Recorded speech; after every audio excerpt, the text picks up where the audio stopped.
Right. Good morning. So, welcome to this discussion for the news analysis of January 2025. Right. We've already seen the editorial analysis of January month. Right. I hope you found that video informative. So, today what we'll do, we'll discuss the important topics that are there from the newspaper aside from the editorials. Whatever is important for the month of January, we will finish it off. Okay. So, there is a lot of content. So, what we can do is we can discuss half of the content in this session, and we will have a session tomorrow, right. In that we can discuss the other half. Okay. And tomorrow's session we will have it at 11:30. Okay. So, now first topic, going into the PPT. Right, and apart from this, right, the PDF and all whatever material that you need, that is there in the description. So, we have shared it with you as always. So, make use of it. Okay. And any other queries or any other comments, or you have any answer writing that you have done, you can post it in the comments. Our team will review it and give you some feedback. Okay. So, we will go to the first topic. This is regarding the Scorpion class submarines. We are going to buy more of them, right. I think you would have seen in the news, right. So, first of all, there is something called as Project 75.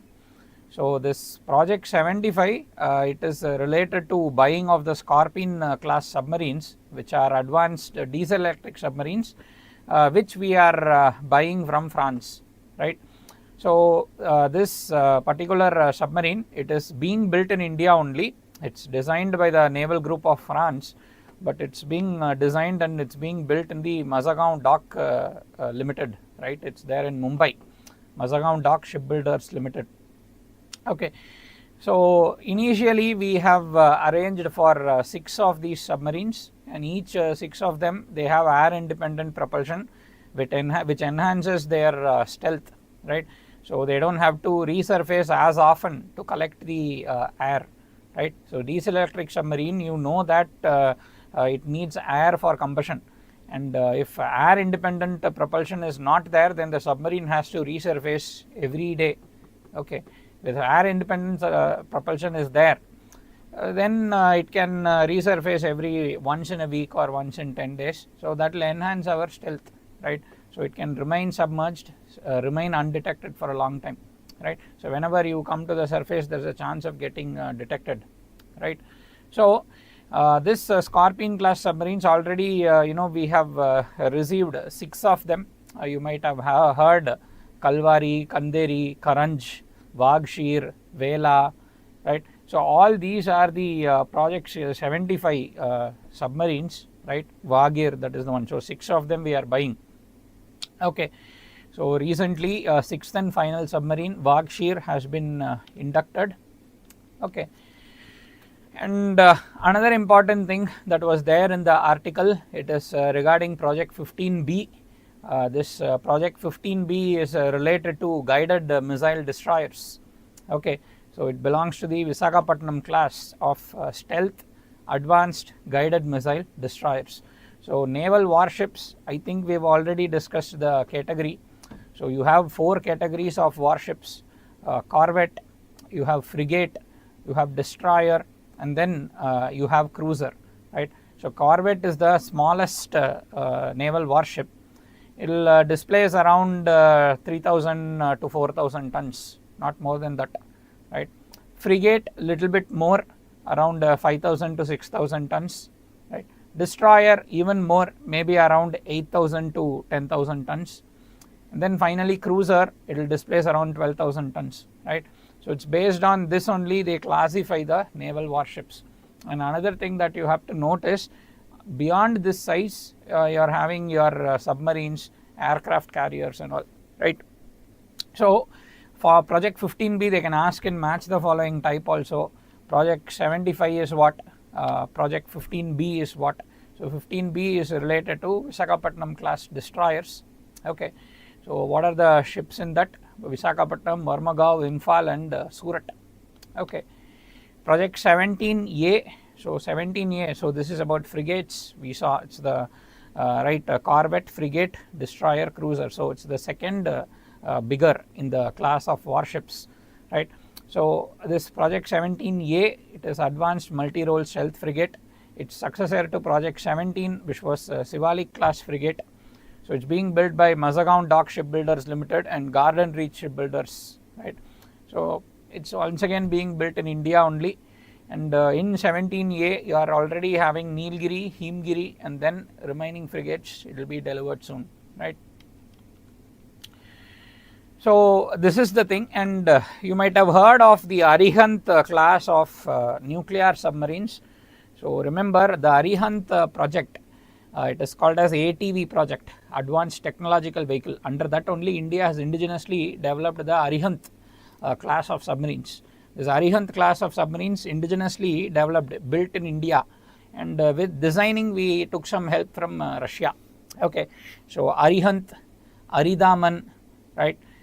So Arigat, these are the names of the submarines that have been announced.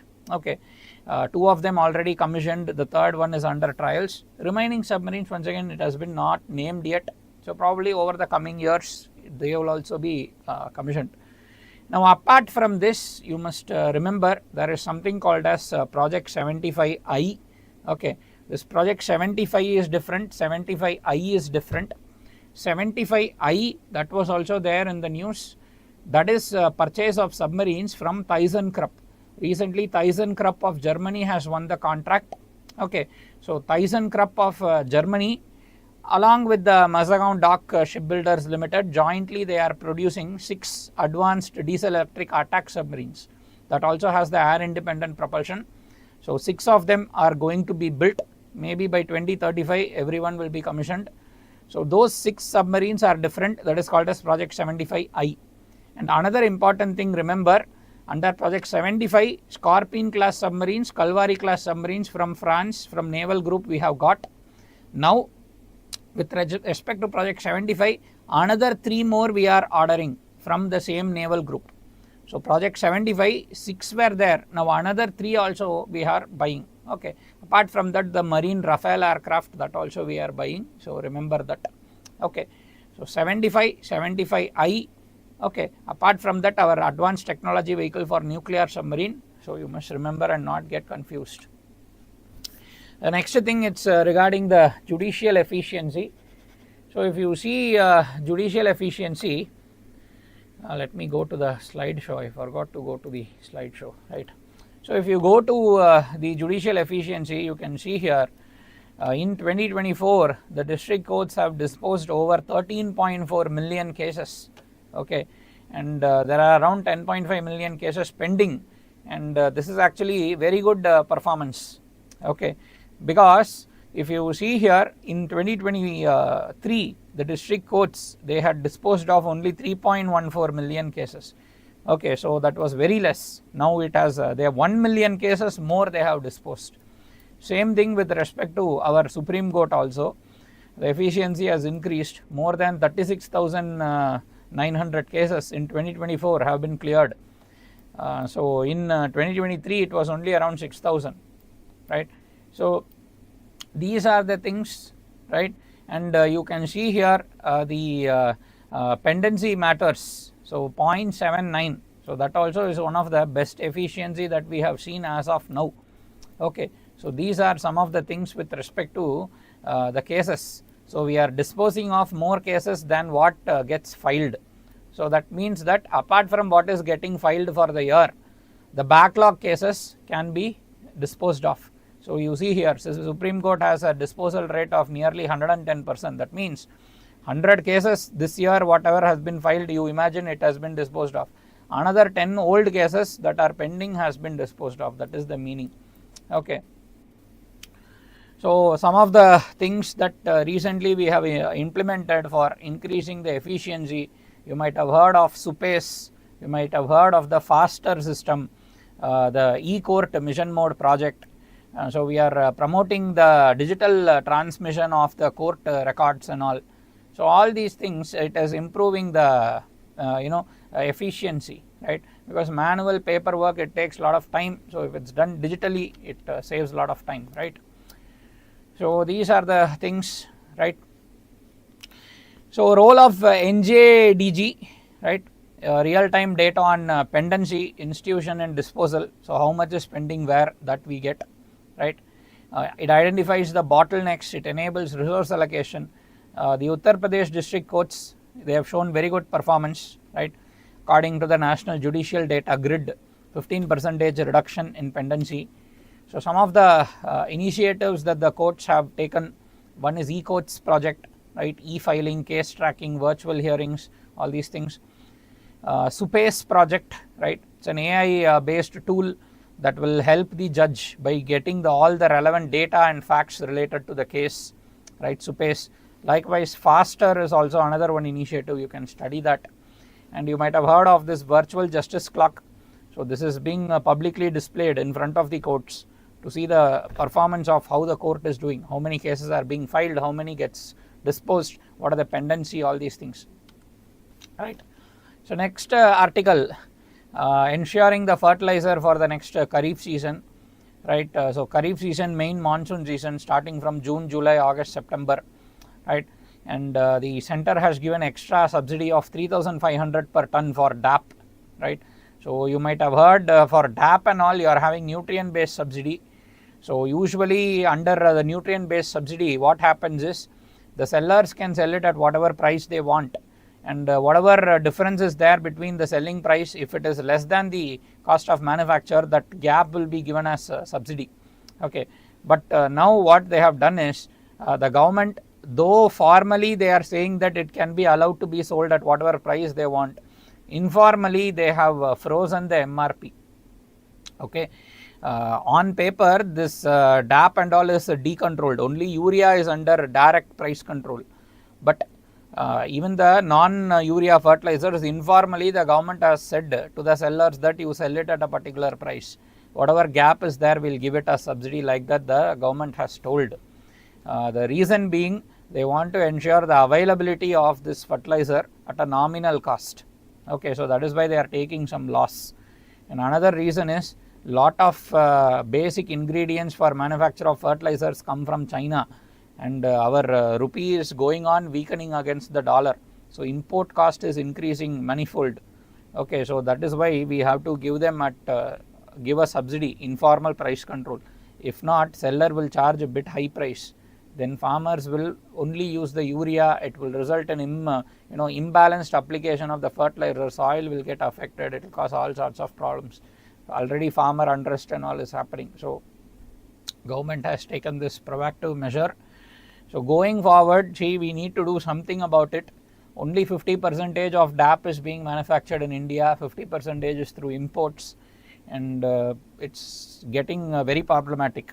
China can sometimes, they can put the embargo, they can prevent from exporting certain raw materials, then we will be affected. So that is why this liquid nano urea, nano DAP, all these things are being developed. You might have heard by IFCO, Indian Farmer Fertilizer Cooperative.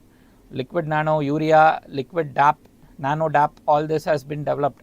So you can mix a few drops with the 1 liter water, spray it on the plants. It has enhanced nutrient efficiency, and it has biopolymers which will activate the nutrients, and slowly all the nutrients will be absorbed by the plants. So increased metabolism. At the same time, it's indigenously made, imports will be avoided, excessive use of fertilizer is avoided, this eutrophication, soil pollution is avoided, right, and the government subsidy will come down. So that is why liquid nano urea and nano DAP are alternatives, right. So different types of farmer subsidies are there. Direct subsidy, you would have heard PM Kisan scheme, 6,000 per year they are transferring directly to the accounts of the farmers in 3 tranches, right, through direct benefit transfer. That is an example of cash transfer, direct subsidy.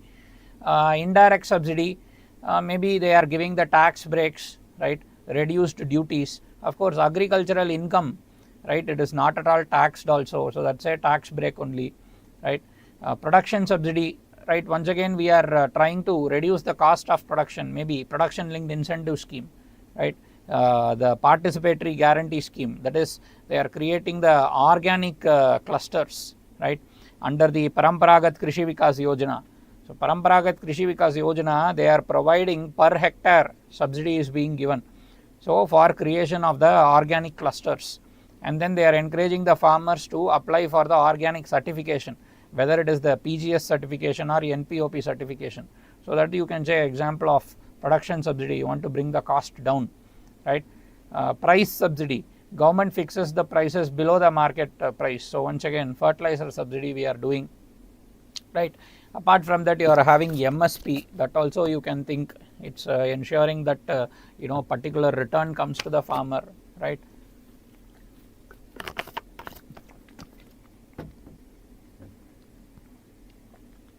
So all these things are available to the farmers, right. So DAP, diammonium phosphate, it's very essential for the plants.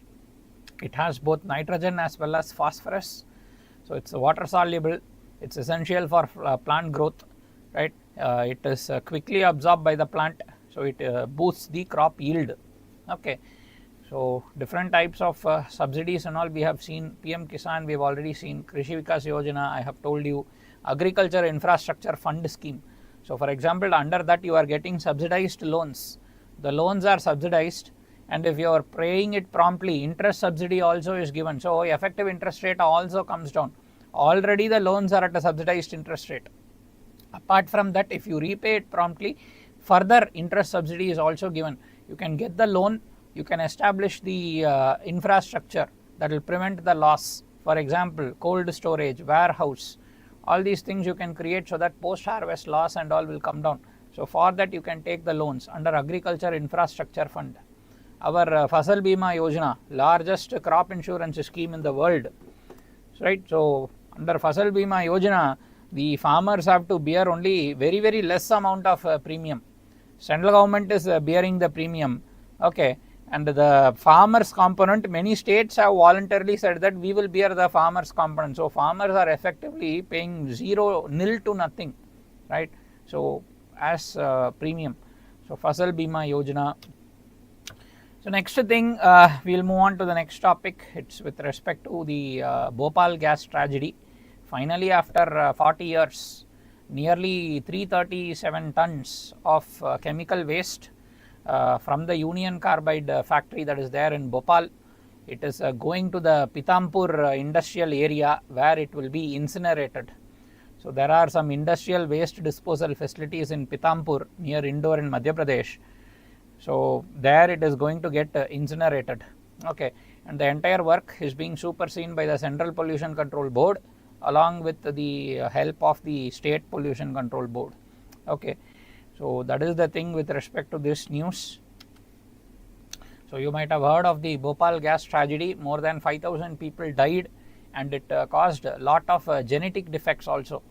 In the survivors, whoever gave birth, whoever had children, the children were affected, congenital deformities and all happened, right. So it resulted in the leakage of the methyl isocyanate from the Union Carbide factory, and you might have heard Warren Anderson was allowed to escape, all these things, right.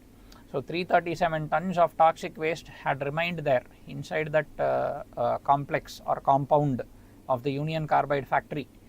So now we are going to incinerate it, and this incineration will be done slowly over a period of many months. So first they will incinerate small amount of the waste, ensure that there is no environmental problem, then they will continue with the further thing, okay. And all these types of industrial disasters only, it created certain governing legislations, like for example Environment Protection Act 1986, right. The environment should be protected, pollution of the environment, damage to the environment and all is a legal offence, right, and then you can go complain to the National Green Tribunal, okay. So already you are having the Water Prevention and Control of Pollution Act, Air Prevention and Control of Pollution Act, CPCB, Central Pollution Control Board, State Pollution Control Boards, they are all there to implement the industries and all, they will have to abide by the laws, whether it is the Air Act or Environment Act or whether it is the Environment Protection Act or Water Act, they have to implement the thing, and CPCB and the State Pollution Control Boards will ensure that implementation, oversee it. If not, they will put the fine and all, okay. And we are also having the waste handling and disposal rules, that is also is there. Public liability insurance, that every industry should take the insurance Okay, every year they will pay the premium, so that in the event of accident, the insurer will pay the money to the people as compensation. Okay, so this will ensure that the people will get the money. Okay, so that is why public liability insurance is very important, right? So what are the mandated safety protocols? So you need to ensure regular safety audits, right? On-site emergency action plan, and then you need to have the mock drills and all, right? Community awareness program, you need to educate the residents. Now one problem is, right, if you go and tell the residents that these things can happen, these things are harmful, then they'll start protesting, and it can cause problem to the industry itself. So that is one of the things that is there. You tell the people, they start protesting. Okay, and see, that is the conundrum, right? Any type of industry, right, you are going to deal with chemicals, then there's a chance that all these things, leaching of the waste, all these things, pollution, all these things will happen, right? So that is the thing. If you have industry, they are saying it adds to the GDP, it adds to the income, it improves the standard of living, all that. But at the same time, if the things go wrong, all pollution, everything can happen, right? And even if all the protocols are properly followed, then only I think a little bit of sustainable development we can have. And at the same time, we need to ensure that compensatory afforestation, zero liquid discharge, tertiary treatment, reverse osmosis plants, sewerage treatment plants, all that should be mandatorily ready. Okay. And then even the people, the thing is that in our country, lot of civil society organizations, NGO and all, they get money from abroad for vested interest purpose, and they instigate the people for protest. So it's a very difficult thing to run a democratic government. That's the curse of democracy, right? So strict waste management practices, so that should be implemented, so that the waste and all, that is very important, else it's going to destroy the environment. And if environment is destroyed, right, health will be destroyed, and it will suffer. The entire ecosystem, whether it is humans, animals, plants, everybody will suffer, right? So that's very important that we ensure that if we are having hazardous industries, if there's a compulsion that there's no other way, we need to have it, then in the case that we need to ensure all these things are properly followed, right? Recent developments in waste disposal. So with respect to our Bhopal gas tragedy, court said that for a long time this thing has been left there. So about time that you do something, if not we'll start taking action against you. So then the authorities moved and they did this, right? Next thing, it is with respect to our GM crops, right? So you might have heard that under the MOEFCC, you are having the genetic engineering appraisal committee. So they only are the apex technical body to regulate the GM seeds in India. Okay, and recently there have been instances where the technical member whose advice the committee will take, some of the technical members and all, they are employed in the multinational seed corporations like Monsanto, Bayer, like that and all. And those people who are paid by those companies, they are there in this technical recommendation they are giving to the GEAC, means there can be conflict of interest. So that is why whoever is chosen as to be part of giving the technical recommendation to the GEAC regarding a particular GM crop, they have to beforehand put a white paper, tell that yes, see, this is the project I am having with Monsanto, this is the role I am having with Bayer, right? I earn this much money, I am an employee there, or I work with them, I am a consultant to them, so I get this much amount of money from them, so that there is no quid pro quo. Okay, so that is the thing here. Fine, because a lot of GM crops, the movement in the biotechnology industry, it's rapid, right? And it has a huge amount of environmental implications, right? What if whatever GM crop we are releasing, it is not good for the environment? What if that is the case, right? So that is why we need to have a proper robust approval and licensing mechanism. So basically GM crop, these are all plants whose DNA is altered through genetic engineering. So for example, you have BT cotton, right? So what they do is they have identified that there is something called as Bacillus thuringiensis, which is a soil bacteria. They have identified that this bacteria has certain genes which emit certain proteins, which if it is consumed by the bollworm, which is a major pest of cotton, this particular protein, it will get released in the gut of the insect, and then the insect will be killed, it dies. So what they have done, they have cut this particular gene from the bacterium, and then they have attached it artificially through the genetic engineering techniques to the cotton plant.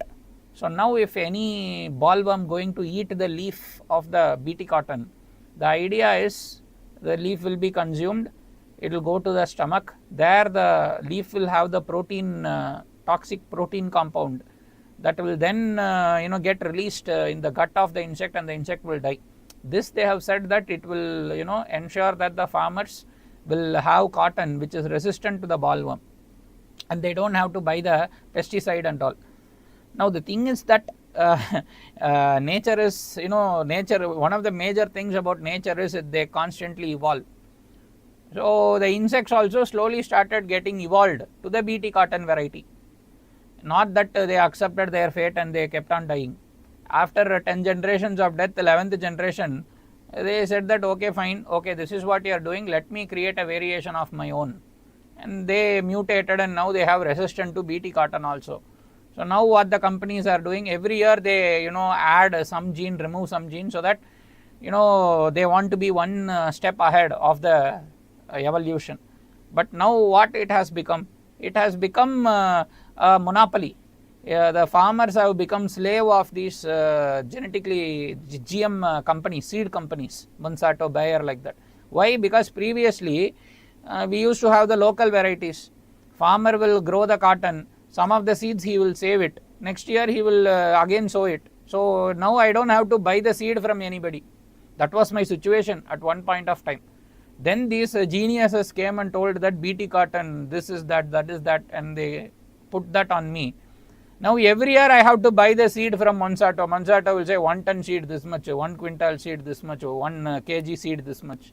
Why should I now pay for something that I already was getting for free? Now I am forced to buy it every year. New upgrade you will release. If not, then what will happen? Effectiveness will go down. Now what is the point of all this? Rather have the local variety, do the integrated pest management, ensure that biologically we can tackle those pests. Bollworm is there, then probably there is a predator that will eat that bollworm, maybe whatever it could be, beetle or whatever other insect. That is the way forward. This type of thing is just to destroy ourselves so that some people can make money, right? The environment can get destroyed, right? Cross contamination through pollination, all these things it will cause problems, right? Drought tolerance, improved nutritional quality and all, already in the various local varieties it is there, just that we have to discover it, identify it, and then multiply its seeds and give it to the farmers, right? Drought tolerance or better nutrition, stronger fiber, everything is there, right? Alleles are there everywhere in nature. It is our job to just not be lazy, go identify it, and then ensure that the benefit goes to the local population who have conserved that particular allele for a long time, that local variety for a long time.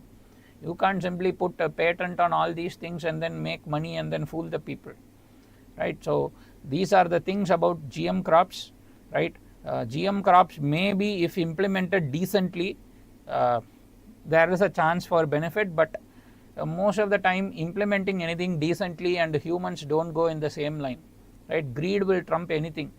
Even if the earth is destroyed, maybe if I have $1 billion in the bank, I might be happy. I don't know how that works, but that's how it is, right?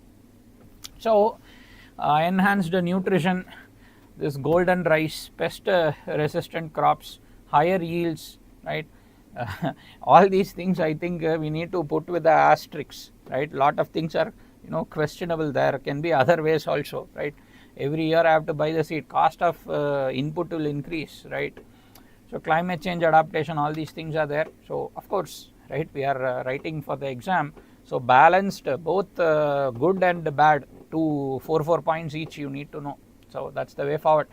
So concerns about GM crops, loss of biodiversity, contamination, Nobody knows what it will cause over the long period of time. Unforeseen environmental consequence, health consequence, all these things can happen, right? So regulatory ethical issues. So once again, whoever is there on the regulatory board, they should not have the vested interest, right? They cannot be an employee of a company which is selling the seed and then tell yes, you allow that seed to be sold, right? So it should not be like that. So genetic engineering appraisal committee, it's under it's a statutory body under MOEFCC under the EPA 1986. It's 86, not 89. Just make that change. The main aim is to appraise. If there is any genetically engineered organism, or you are dealing with any bacteria, or you are dealing with any biological research, biotechnology research, that can have a lot of consequence to the environment, to the human health, plant health, animal health. You need to take the approval from them before you do any type of commercial activity, right? So appraise the activities involving microbes, appraise the release of genetically engineered organisms, ensure that the environment is safeguarded and not violated as per the provisions of EPA 1986. Next, we are going to discuss about our the biggest assembly of people in the world, right? Nearly 450 million people have visited Kumbh Mela. I think 26th February, that will be the last day. It will culminate with the Maha Shivratri, right? So now what we have had now is the Maha Kumbh Mela. So remember, Kumbh Mela, when we tell only Kumbh Mela, it comes once every 3 years. This once every 3 years, it will rotate between 4 places, right? Our Haridwar on the Ganges, okay. Then our Shipra river, Ujjain, right? And then our Prayagraj, the Sangam of the 3 rivers, Ganga, Yamuna, Saraswati, and the Trimbak in Nasik on the Godavari. So these are the 4 places. Once every 3 years, what will happen is it's called as Kumbh Mela. So based on the position of Sun, Moon and Jupiter, we will decide where the Kumbh Mela should be held once every 3 years, on which spot. That will be decided. Now once every 6 years, it is called as Ardha Kumbh Mela. This Ardha Kumbh Mela will be held only in 2 places. One is our Haridwar on Ganges, and Prayagraj on the Sangam of the 3 rivers Ganga, Yamuna, Saraswati. Ardha Kumbh Mela, half Kumbh Mela every 6 years. Every once in 12 years, you are having something called as Purna Kumbh Mela. So one cycle is 12 years. That is why we call Purna Kumbh Mela. Okay. Now 12 cycles of Purna Kumbh Mela should be complete. Then at that time you will celebrate Mahakumbh. It will be done in Prayagraj once every 144 years. So 12 into 12, right? 12 cycles of Purna Kumbh, 144 years. It will be held in Prayagraj, which is now ongoing. And remember, 144 years is when Jupiter will rotate. Jupiter will revolve. It will complete one particular revolution around the sun. So Earth is doing it in 365 days and another some 12 hours, something like that, 6 hours, something like that, right? So Jupiter will take 144 years, and to commemorate that, right, that also coincides with Kumbh Mela. So it's all based on position of Sun, Moon and Jupiter. So Mahakumbh Mela is very, very auspicious. Another 144 years it is going to take for the Mahakumbh Mela to happen again in Prayagraj. Hopefully by that time also still Ganges will be flowing and we will have the glaciers and the water. So we need to ensure that Mahakumbh Mela will happen, else it will look very bad on us, right? Our ancestors over past 5000 years, they have sent this culture, they have celebrated these festivals. And we should not be the generation who will see that all these festivals can't be celebrated. We cannot destroy the environment like that. That will look very bad on us, right? So we should have some shame and protect the environment. So coming back to our Kumbh Mela, 450 million people have visited there, right? So ritual bathing is done, right? So see, it is not that people believe they go, you bathe there, all your sin will go away, you will get moksha, you will free yourself from cycle of birth and death. It's actually not like that. You need to do your part, right? I cannot go kill 4 or 5 people and then go take a dip and then say, listen, I am purified. It doesn't work like that, right? So we need to ensure that we accumulate good deeds or good karma. And this, and then, right, consciously you try to do all good things, avoid bad things as much as possible, ensure personal discipline, ensure personal hygiene, right, self control, all these things, and then I go and have a dip there, it will give me that extra zing, right. So when we have the food, you buy the pizza and all, you garnish it with oregano and all these things, so it will give me that catapult, or it will give me that zing that will help me get the moksha, right. So I can't do whatever I want and then go bathe there and tell I will get moksha, that's not it, right. So that is the thing here. Economic impact, so 450 million people are visiting there, so huge amount of employment, tourism, travel, all these things, hospitality, retail, all these things received a huge boost, huge addition to the GDP, especially state GDP of our Uttar Pradesh. And apart from the GST also good amount both the state as well as central government would have made, right. Now one issue is 450 million people are coming to bathe in the water, so ensuring the water quality, ensuring that sanctity of the Ganga, right, sanctity of Ganga Mata, that has to be ensured. So more amount of water treatment, water purification, tertiary treatment, reverse osmosis plants. See, this should not be, we are doing this because it's a festival. It should, what Hinduism teaches is we need to respect everything, whether it is humans, animals, things, right. So that is why we revere the Panchaput, right. So water, air, earth, everything should be revered and respected. That doesn't mean that certain rituals you do, that alone is enough, that's not it. You need to actually in practice consciously understand that, okay, if I am planting one tree, I am helping conserve the soil, I am paying my obeisance to the earth for what it has given me. This type of self-realization should manifest in every individual, right. So the Ganga rejuvenation plan is there under Ministry of Jal Shakti. It becomes very important that we ensure that the tertiary treatment, reverse osmosis plants, sewerage treatment plants are put across the Ganges, starting from Uttarakhand, Uttar Pradesh, Bihar, West Bengal, Jharkhand. In all these places it has to be put, not only in Ganges, in every other river as well, right. Only then development makes sense, right. I cannot be like, I am able to talk in English, I make some money, but everywhere surrounding me I live in filth, I breathe in poor quality air, I live in a polluted environment, I also contribute to the filth by throwing all the things everywhere, I eat all the chemical laden food, and I then get all blood pressure, diabetes, cancer, everything, go sleep in the hospital, spend 50 lakhs and then tell that I am developed. That's not improvement in any way, right. So sustainable practices, respect for the environment, right, respect for the plant and animal life, right. Don't think plant and animal life means not only plant and animal life, respect for all life, right, from microbial life to whatever, something that's big. So this is something that has to seep down into our conscience. One peoples who have this idea is the Japanese, right from young age it's inculcated into them. More than 50% of Japan is proper forest, right, and in the Second World War they were devastated, but they regenerated the forest. You might have heard Miyawaki forestation and also they have regenerated the forest, and they have gone back to ensure that balance is there between forests as well as some development for the sake of GDP, all these things, right.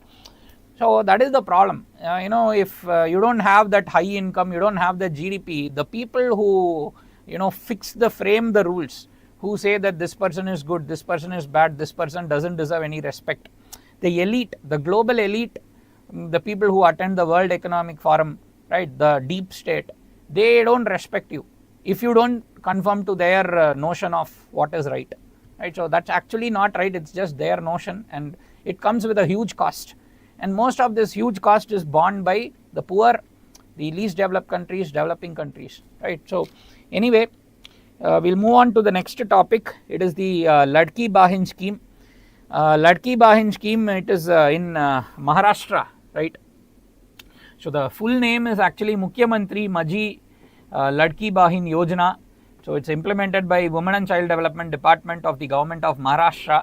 So in this they are giving the to the women belonging to 21 to 65 years, they are giving 1,500 per month through direct benefit transfer, so that they can use their money for betterment of their health in nutrition, maybe help their children, family and all.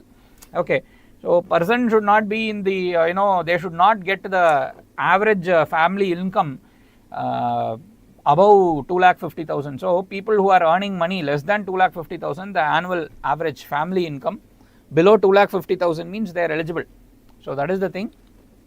And all women between age 21 to 65 can get it. So once again, it's a direct subsidy, right? On one side, people talk about fiscal prudence, fiscal deficit, all these things. On the other side, once again, you giving some money, maybe it will promote better buying, add to the GDP, create employment, all these things, right? It will help the women. So that is the thing, right? And apart from that, certain subsidy schemes are there, like Ujjwala Yojana, the free gas cylinder connection, right? So all these things are also there, just know about them. You can apply online also, and there's an app that is there, Nari Shakti Doot app, right? So through that also can be applied. Now the next article, it is with respect to, it's a very funny thing. Army has said that we have taken a photo of a tiger in Jammu, and it's there near the line of control. Tiger is sitting there, right? Amidst terrorists and this frequent firing, shelling, tiger is sitting there. That's what the army is saying. Whereas Jammu Forest Department telling that it's a photoshopped picture. They're saying that there's no way that the tiger is there.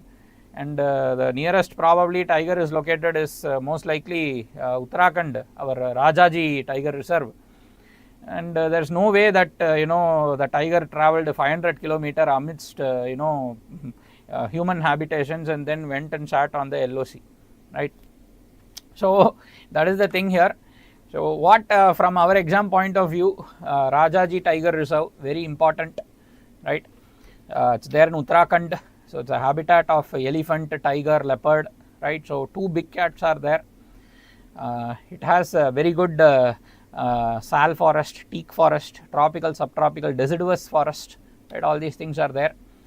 And tiger conservation in Rajaji, around 19 tigers are there. It ensures that a breedable population exists there.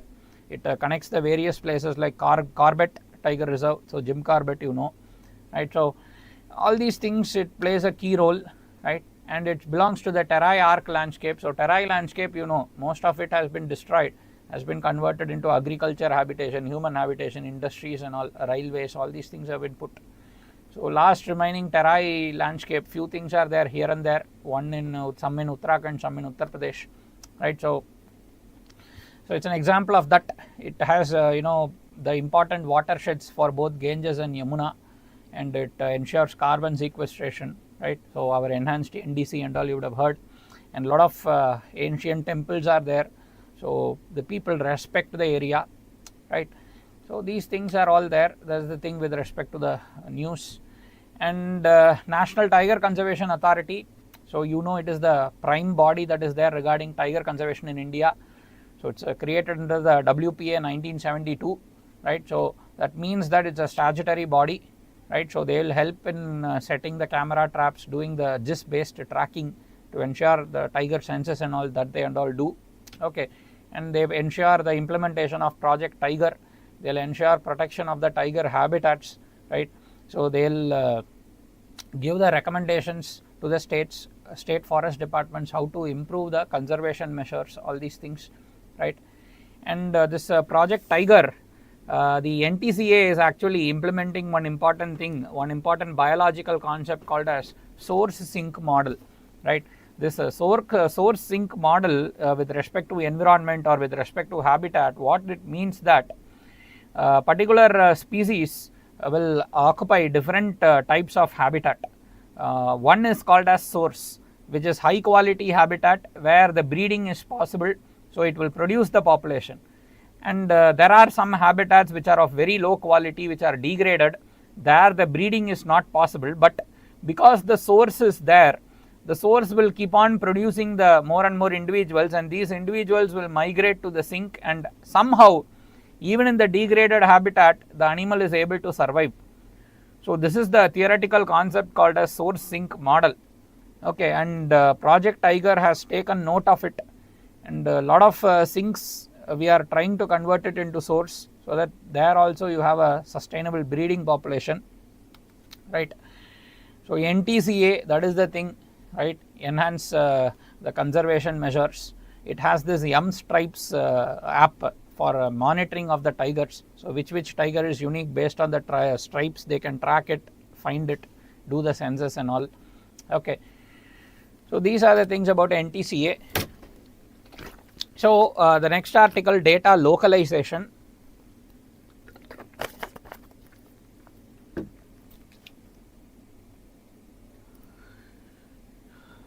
So data localization, you know, it is the storing of the data within the geographical borders of the country. If Indians who are in India are generating the data, then it has to be stored within India itself. That is data localization, because we are saying that data is the new oil. Lot of countries which are having the big corporates, Google or Facebook or Apple or Amazon, right, all these big corporates, they are all either there in US or there in Western Europe. And however, the biggest market for these companies is India, and they are collecting the data of users, they are taking the data abroad, they are creating the money out of that data. So based on our preferences, they are able to make more money by giving targeted ads, by giving the targeted products that they can sell, by keeping us hooked to their content. So data localization is very important. We have to store it in our country itself, and the person who is generating the data, that is the data principal, the user, they should have the say in how the data is to be used. They should have a say in consent. They should have a say to erase the data, delete the data. Okay, they should have a say in how the data can be used by the data fiduciary, which is the company. So we are having the Data Protection Act of 2023, right. So this Data Protection Act of 2023, it will apply to the processing of the digital personal data within India. Okay, if that data is going to be collected, whether online or offline, and if it is going to be converted into digitized format, then it will apply. Okay, it will also apply to such processing outside of India if it is offering the goods or services in India. Okay, so that is the thing. The consent will be very important. The data principal has the power to give the consent, what the data can be used for. Sometimes the data fiduciaries, they also have a responsibility to share the data with the government if the government is asking them for certain purposes, like investigation purpose, national security, all these things. Okay, the data principals, they also have a right to obtain information regarding how the data is used, correct their data, correct the data, ensure that the data gets deleted, all these things. There is also provision for grievance redressal also. Okay, so that is the thing. There are some issues with respect to the bill. The bill does not, now it has become an act, right. So the act does not regulate harms arising from processing of personal data. It does not grant the right of data portability and the right to be forgotten to the principal. Okay, so right to be forgotten, right, if I had done the pickpocket 5 years back, every time you put that particular name and you search in the Google, it will come 5 years ago, this person pickpocket, like that. I might have been a changed man now, but because all this thing is still there online, I am applying for a job, the guy interviewing me will search my profile online, it will find that this person is pickpocket, let me not recruit him. So even if the person has changed, it eliminates the possibility of that person changing, because constantly you will tell you are like that, you are like that, then that person will become worse only.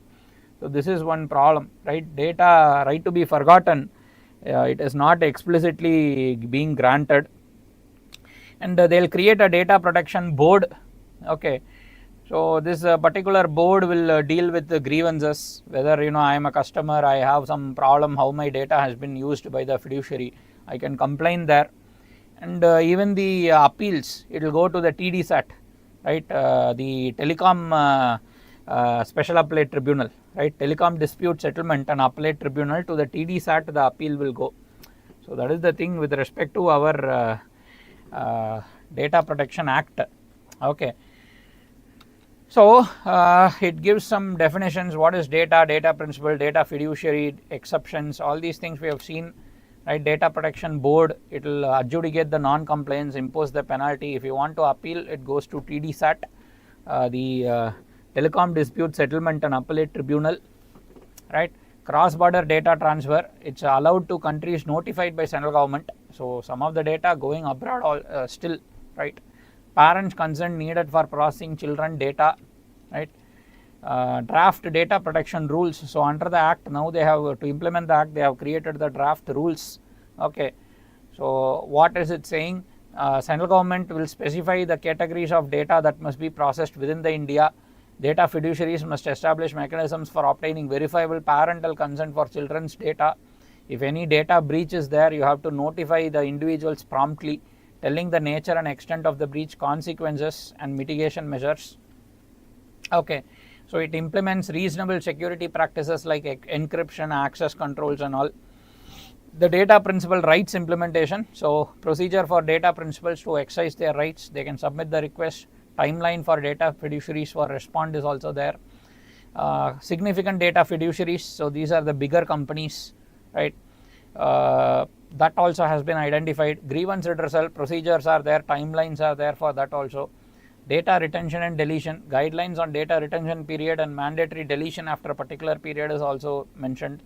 Okay, so these are the things with respect to the draft data protection rules.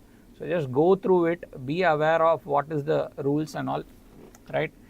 Next article, it is with respect to cold wave in certain parts of North India, right? So who announces cold waves and all? The awareness or warning of a cold wave, it's given prior by IMD, Indian Meteorological Department, under Ministry of Earth Science. So first of all, we need to know what is the definition of a cold wave. So if any station is there in the plains, minimum temperature of less than 10 degrees Celsius for a plains station and less than or equal to 0 degrees Celsius for a hill station, and this is the first criteria, and they will issue the cold wave based on two other things that has to be satisfied. If there is a departure from normal between 4.5 degrees Celsius to 6.4 degrees Celsius, then it is a cold wave.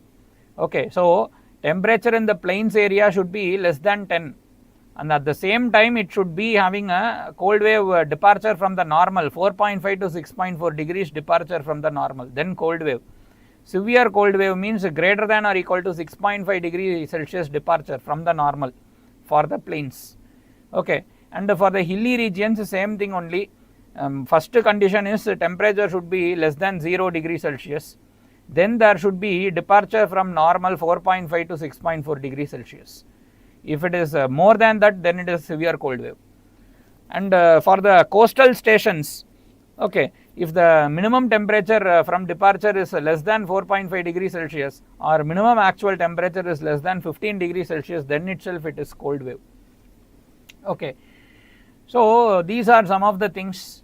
There is also another way in which the cold wave can be given. It's based on actual minimum temperature. That is what is mentioned on your screen. Actual minimum temperature is less than 4 degrees Celsius for the plains, then it's called as cold wave. Severe cold wave means it's less than 2 degrees Celsius for the plains, then it's called as cold wave, right? So these are the things.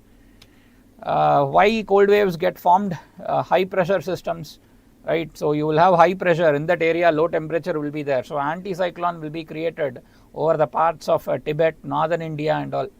So this will ensure that whatever heat is there, clear sky will ensure that it is radiated off. It will result in rapid cooling. Okay, and already the sun will be at an angle, right? Because in the northern hemisphere, the summer, the winter will happen in December.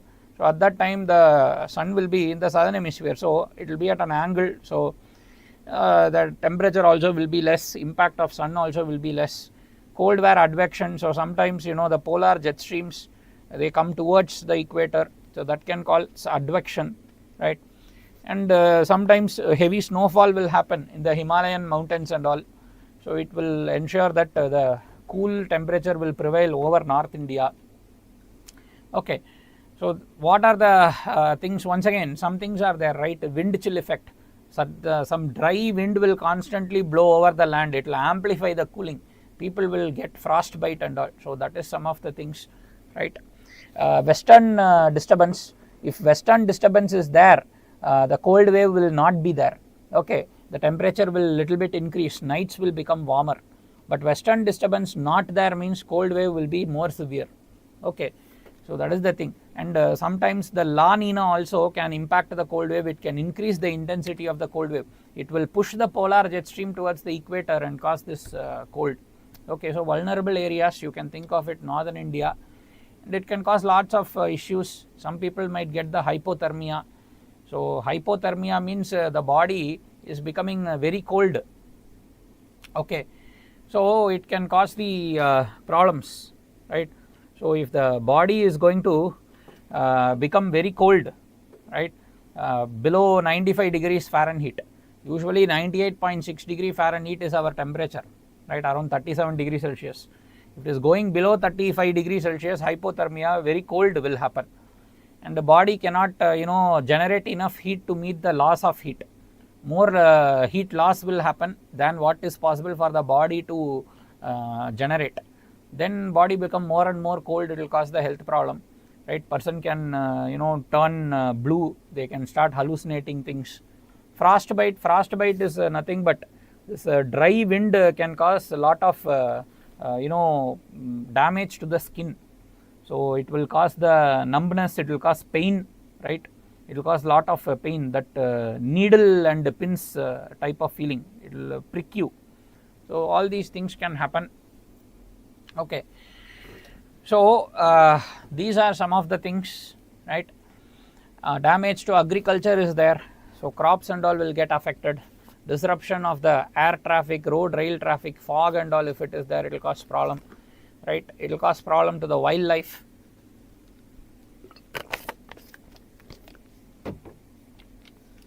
So what are the precautions and measures, right? Wearing the warm clothing, right?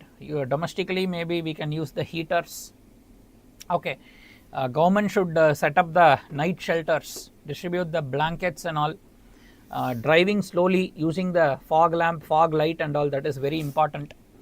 And you might have heard places like Delhi, Chandigarh and all, they have the urban shelter improvement board. So that will ensure that the people who are living on the streets, they have the place to stay the night. In the night shelter, they will be given the blanket, all these things, so that they will be warm, so that they don't die of hypothermia or get the frostbite. So this DUSIB, Delhi Urban Shelter Improvement Board, it's something that provides the night shelters and all. Okay, lighting the bonfire in Delhi, if you do, you will die of pollution, right? The cold wave will ensure that all that pollutant, whether it is sulfur dioxide, carbon monoxide, carbon dioxide, oxides of nitrogen, particulate matter, soot, right, ash, everything will be there in the surface level. You will not die of hypothermia, you will die of carbon monoxide poisoning. So that is the thing, right? Rajasthan, Uttar Pradesh, once again in those places also the local bodies are doing what they can to help the people, especially the streets people. And IMD also gives the advance warning. And the next news regarding the HMPV virus, this new virus coming from China, human metapneumovirus. Okay, new virus in the sense it has been detected long back. Okay, but the thing is that now the outbreak is happening in China. So HMPV detected long back, it was discovered in 2001. It belongs to the Pneumoviridae family. Okay, it is similar to the respiratory syncytial virus, RSV. Okay, this HMPV, what it causes is, it causes the flu-like symptoms. Okay, so similar to your flu, it will cause the same symptoms: fever, cough, body pain, shortness of breath, all these things. In severe cases, asthma, bronchitis, inflammation of the lungs, all these things can happen. Okay, and it affects the people who are having the weak immune system. It affects the young people, the senior citizens and all more. Okay, there is no drug or there is no vaccine against this. Okay, so the Director General of Health Services, the Health Ministry, all of them are tracking what is happening with respect to the HMPV virus, because we need to be prepared. We have already heard of that COVID pandemic, right? So that's the thing. So HMPV virus, human metapneumovirus, similar to the respiratory syncytial virus, RSV, Pneumoviridae family. It causes the respiratory infections. More vulnerable are the children and the senior citizens, people who have the weak immune systems, discovered in 2001, right. So no specific treatment, no specific drugs or vaccine, so only the symptomatic treatment, supportive care is given, right. So next thing here, you would have heard of NCDC, National Center for Disease Control. It's an institute under the government under Ministry of Health and Family Welfare. It does the research in epidemiology, how the disease spreads and all, to control the communicable diseases and also. HMPV is a communicable disease, easily spread through the droplets, through the infected surfaces you take and then keep it on your eye, nose, in your mouth, you get the virus, right. So NCDC is monitoring it, and people are comparing it with the COVID. But however, HMPV is less contagious, okay, and as of now, HMPV has not yet caused pandemics and all, okay. Next article, it is with respect to one trans person. This person had the gender dysphoria. This person was assigned male, and during birth, eventually that person did the sex change and now become the woman, okay. And she had the problem in getting the name changed as well as getting the gender changed in her birth certificate. Now already the Protection of Rights of Transgendered Persons Act 2019, in that it is said that once the person undergoes the sex change operation, then you apply to the district magistrate, and whatever the documents change has to be made, name, gender and all, they will do it. But in Karnataka, in the government departments, they were not allowing her to change the name as well as sex in the birth certificate. So this person went to the court to get the act implemented or to get the act enforced. Now the court has directed the authorities to do the needful, okay. So any person who is a transgender, they can go out to the district magistrate and then submit the application telling that they want to change their name, all these things, and they can get the thing done within 30 days. So that is what the law is saying, okay. So that is the thing here. Gender dysphoria, I am assigned male but I feel like a woman, right. I more feel like a woman, or I am born a female, I more behave like a man. I feel that I am a man only. Somehow I have my spirit has been born in the wrong body. That is what is gender dysphoria, right. So these are some of the things, right. I guess rest of the things are nothing much here, right. Article 21, right to life and dignity, right. So these are some of the things. So you apply to the district magistrate, you will get the certificate within 30 days, right.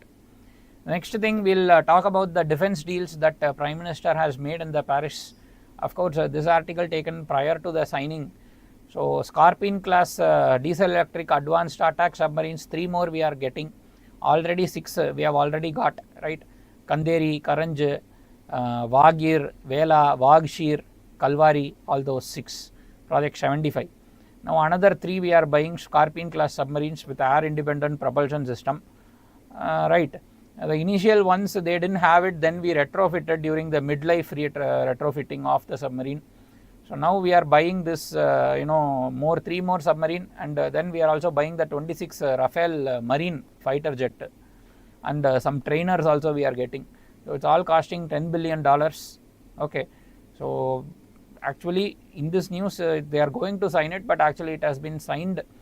So indigenous deck based fighter, it is not yet ready, and a huge delay is there. Even you take with respect to Tejas, Tejas was supposed to be inducted in the early 2000s, now 25 years over, not even one has been inducted. That is the big problem, okay. So deck based fighter indigenous plan is also there, but not yet developed. So these are some of the issues. And project 75I, that also you have to remember. This project 75I, I stands for India.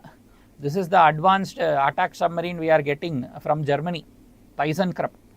So ThyssenKrupp and Mazagon Dock Builders, they are going to build it. So 75I, 75. And the other thing you must remember, our advanced technology vehicle, the nuclear submarine SSN, right, strategic strike nuclear submarine, Arihant, Arigat, that also we are having. Okay. So Rafale M, it is a specifically deck based fighter, and it is having the stow bar feature. Okay, stow bar you might understand in the aircraft carrier and all, if that aircraft carrier has the provision for the stow bar, and the aircraft also must be compatible with the stow bar. Stow bar stands for short takeoff barrier assisted recovery. So that aircraft must be able to take off in the short runway, short takeoff. So that is the responsibility of the aircraft. It needs high thrust, and to stop it, okay, and to stop it, this stow bar will have the barrier assisted recovery. Okay, so launching ski jump will be there in the aircraft carrier. It should be compatible with that. This stow bar is less expensive to develop and maintain. It's easier to operate with fewer crew members. Only thing, aircraft must have the high thrust. So this Rafale M jet, it has the high thrust to weight ratio. It can do the short takeoff. It is compatible with the aircraft carrier which is having the ski jump, and to stop it, barrier assisted recovery also it is compatible. There is another one system called as CATOBAR, catapult assisted takeoff and barrier assisted recovery. So catapult assisted takeoff, it will use the catapult to launch the aircraft. It is more difficult to develop, maintain. It requires more crew member. But the thing is that CATOBAR can launch different varieties of aircraft, not only the aircraft which has the high thrust to weight ratio. So that is the advantage there. But anyway, stow bar versus CATOBAR, understand both the naval vessel as well as the fighter jet should be compatible with it. Okay. So these are the things, right? So diesel electric submarine, naval group, all that we have seen, no issue. Then our defense acquisition procedure. So defense acquisition procedure is the streamlined way in which the projects can be capital investment, the things can be procured without delays in the optimal manner, without corruption, at a optimized rate. So Defense Acquisition Council, you would have heard. This Defense Acquisition Council, it approves the capital acquisitions, right? So it's a high powered body, this Defense Acquisition Council, right? So the Defense Acquisition Council, it will get the acceptance of necessity from the different forces, from the tri-forces, and then they will decide whether to approve it or not. Okay, so the Defense Acquisition Council, it is the highest decision making body in the Defense Ministry. It will approve the capital acquisition for the three services. Minister of Defense is the chairman of the council. It was created post the Kargil war. It was created in 2001. Okay, so what is this SCAP CHC? You might have heard of it, this SCAP CHC, right? So this SCAP CHC is nothing but the Services Capital Acquisition Plan Categorization Higher Committee. Okay, the Services Capital Acquisition Plan Categorization Higher Committee, SCAP CHC. It's a committee under the Ministry of Defense that will categorize the capital acquisition. Okay, it will evaluate the recommendation and then categorize the acquisition plan. Okay, and then it will identify which cases are okay for acceptance of necessity to the Defense Acquisition Council. So this particular body, it will recommend to the Defense Acquisition Council whether which to accept the acceptance of necessity or not. Once the acceptance of necessity is there, only then the Ministry of Defense, the PMO, all they of them, they will initiate the purchase, like how we are buying the Rafale jet and all. So CNC contract negotiation team, okay, so it will negotiate the contract. TOC team is there, the compliance team for ensuring technical compliance, so that's also there. Next thing, some of the big cats, the tigers as well as leopard in the Nagpur Zoo, Gorewada Zoo, it's a protected area where the animals which are very sick in the wild, animals which are injured in the wild, they are causing any conflict with the humans, then they will capture it and bring it to the Gorewada Zoo in Nagpur. Okay, and unfortunately these 3 tigers and 1 leopard, they got the avian influenza, the H5N1 bird flu. Okay, hemagglutinin neuraminidase, that is what the H and N stands for. Okay, so these are all proteins, and their alleles in various combinations only, we call it H5N1, H1N1 or like that. So this avian influenza, though it is called avian, referring to bird. Initially it developed in the bird only, ducks, geese, all that. Now affecting the various other mammals also. Even humans also get affected by avian influenza and all. Swine flu also, it can affect the humans. So these 4 animals have died. Now the alert has been sounded. All the zoos are, they are very careful. They are looking for safety. Okay. So these are the things with respect to avian influenza. It's been already asked in the thing before regarding hemagglutinin, neuraminidase, all these things. So just study it. They'll ask the difference between the human influenza and avian influenza. That also can be asked, right? So how the influenza virus will spread? Direct contact, indirect contact with contaminated service. So it's a communicable disease, no? Airborne, zoonotic, right? So it causes the problems. So here the animals have died also. So all this, it shows how, one health, the environmental health, animal health, plant health, all these things are interlinked. Okay, and all these things are interlinked to the human health. So we need to ensure that we take a ecosystem approach, right? We cannot simply destroy the ecosystem and then live in one protected glass enclosure and tell I am living the best quality of life. No, if you cannot go walking also at 5 a.m. in the morning and experience the fresh air, the fog, all these things, then what is the point of development, right? So that is something that we have to question ourselves, so that we will take measures to conserve the environment.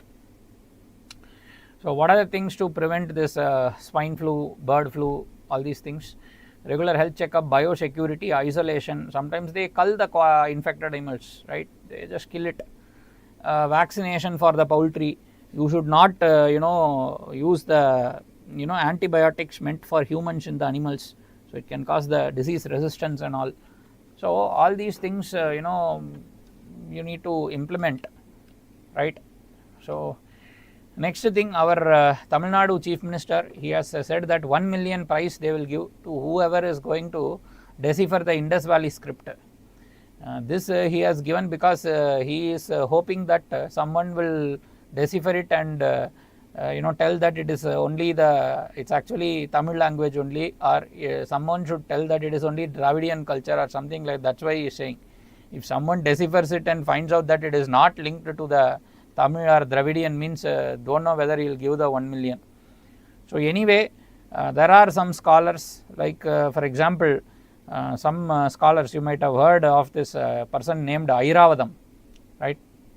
So Airavadam, he told that lot of markings that are there in the Indus Valley, some of them are actually found in the South India also. Some of them have been found in the early Tamil inscriptions also. It's similar to that, like that he has told. Okay, so hopefully the Chief Minister of Tamil Nadu is hoping that this proves that Dravidians only are the best people, or Dravidians only are the first people, and that they are only the superior. So for that purpose he is doing it. Okay, so Harappan civilization, Indus Valley civilization, basically early urban civilization, 2500 to 1900 BC, that was the flourishing time. 3300 to 2600 early Harappan, right, happened on the Indus River. So mature Harappan, late Harappan.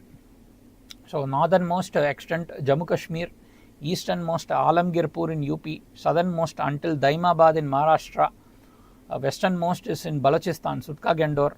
Okay, and the most isolated one settlement, Shortugai in Afghanistan. And some of the features, especially Mohenjo-daro and all, Harappa, Mohenjo-daro. So they all had the cities in the grid pattern. They intersect in the right angles. They had the drainage, right? They had the citadel. They had the lower town, right? So they also had the great bath granaries, right? So they had the residential buildings with courtyards, wells, bathrooms. They even had the 2-story structure and all, and even 3-story structure also they have found. And it's an agrarian society. They grew various crops, wheat, barley, peas, even cotton. They used the irrigation, plough-based farming. They domesticated various animals, cattle, sheep, goat, buffalo. They had the trade with Mesopotamia, Central Asia, Makran coast, and a lot of things they did the trade. And this is where the seals and all, very famous Indus Valley seals, right? So they were skilled in pottery, they were skilled in metallurgy, they used the terracotta, the fired clay, right, terracotta, ceramics, bronze, stone, all these things they worked, right. Religion and beliefs, they worshipped the mother goddess, right, goddess of fertility. They worshipped Pasupati Shiva, right, they worshipped the people tree. However, no evidence of temples have been found, right. The ritual bath, the great bath, that is there for ritual purpose. So like that they have said, nobody knows it's for ritual purpose only or not, but they are saying very surely that for a long time it's for ritual purpose. Lothal, right, important site, it's a dockyard bead making. Dholavira, see, remember Dholavira is a UNESCO World Heritage Site, cultural site, Dholavira. It is the first Harappan city in India to get the UNESCO World Heritage Site tag.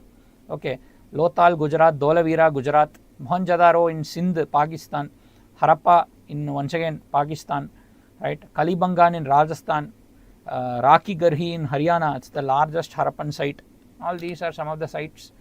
Harappan script undeciphered, okay, so very difficult to decipher it. So they are saying that it's a pictographic script and only short inscriptions. There is no other language, so it's not bilingual, right, only these particular markings, that alone is left, okay. Limited context, we don't know what exactly it is. Brevity of the inscriptions, right, brevity means specific, maybe they have created the specific choice of words, that itself makes it difficult, because there is no synonym or there is no other language along with it, there is no multiple scripts, only some markings.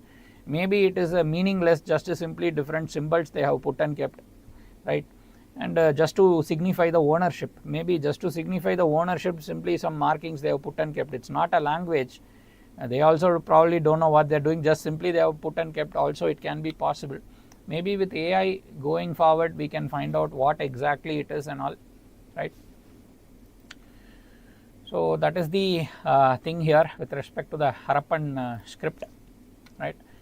So next thing, it is the article regarding the loans for the states going to become easier, right. So center is going to boost the capex loan to the states. So capex, capital expenditure. So around 1.5 trillion rupees loan has been going to be given by the central government to the state government, is going to be given. So the state government is expected to use it for the capital infrastructure. So expansionary fiscal policy, more infrastructure will be created, this will create jobs, it will create demand for cement, steel and all, it will create the more jobs, it will improve the incomes, GDP, all these things. The government is also having separate additional funds for the disaster affected states, okay. They can use it for rebuilding the infrastructure in the affected regions as well as disaster mitigation projects. Mitigation means you are addressing the root cause, okay. So these are some of the things, right.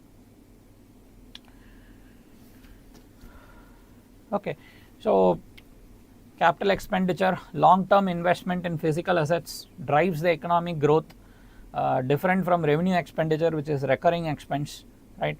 So definition, it increases the economic output, right, lowers the it will help lower the slowdown, right. A lower investment only will cause the slowdown.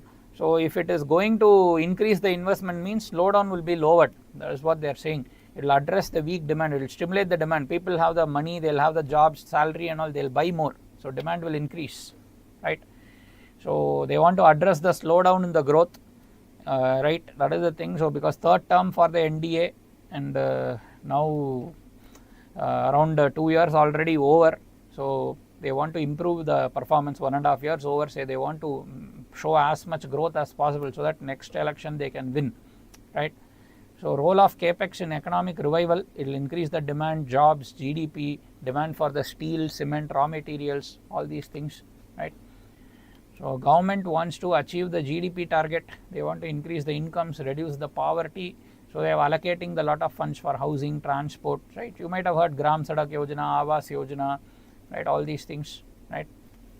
That is why they have given the tax break, income tax also, up to 12 lakh rupees, you don't have to pay any income tax, like that also they have said, right. What are the challenges, right? Bureaucratic delays are slowing down the projects, that is one thing, but at the same time the other thing, if the regulations are not proper, environmental problems can happen, right? So it's somehow we need to optimize it. Fiscal deficit can increase, right? Sometimes excessive government spending, it can crowd out the private loans. For example, government has to take the loan to spend. If the government itself is taking all the loan from the bank, private sector will find it difficult to get the loan. So it's called as crowding out of private investment. So that's also possible, right? So what are the benefits? It will stimulate the demand. It will increase the demand for cement, steel, power, all these things. These are the backbone of industrialization. So it will create the associated, direct, indirect linkage. Jobs will increase. Direct, indirect jobs will increase. More income, more exports, more GDP, all these things, right? So the next article, right, it is with respect to the Fingerprint Bureau, right? So Fingerprint Bureau also has started to solve more cases, right? So they used to solve only 130 cases in 2022. Now it is 257. Okay. So different things like burglary, dead bodies, theft, rape, all these things they have solved it. Okay. So the thing is that how they are able to do is, now they are having one system called as NAFIS, National Automated Fingerprint Identification System. So whatever data that is there lifted from the crime scene, they put it onto the NAFIS database. In the NAFIS database, already the prior criminals, the people who are in jails in the various parts of the country, in all the states, all the data is there in the centralized server. So you take the fingerprint and put it here. If there is a match, means probably then you will help you in the investigation. So maybe this person's data already there, means then the information about that person you can get. Maybe he is already jailed somewhere, maybe that person is outside, so you know that okay, this is the person who committed this also, now I can find that person. So that is the thing. So it's a forensic unit, the Fingerprint Bureau. Okay, so NAFIS system, automated fingerprint identification system. So just to study it. So our Fingerprint Bureau comes under Ministry of Home Affairs. Okay, another thing, now the Maoists are taking the revenge. Previously, Chhattisgarh, a lot of Maoists were eliminated.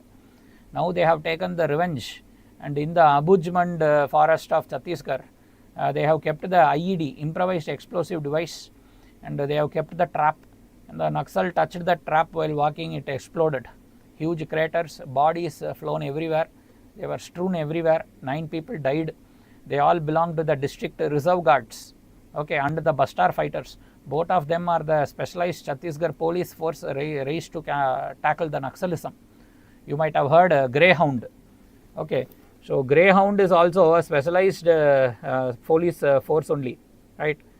So this Greyhound is a special police force unit to tackle the Naxalism in the Andhra Pradesh and Telangana. So Greyhound belongs to Andhra Pradesh, Telangana. It's a special police forces unit to tackle the Naxalism in these two states.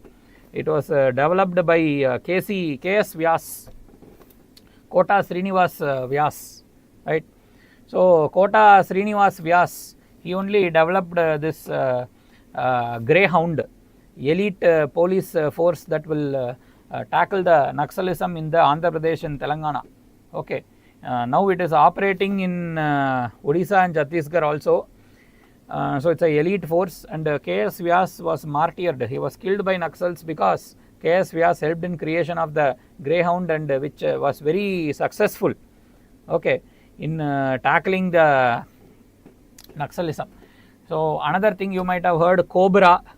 This Cobra also is a specialized CRPF unit, specifically tackle Naxalism. Cobra, right?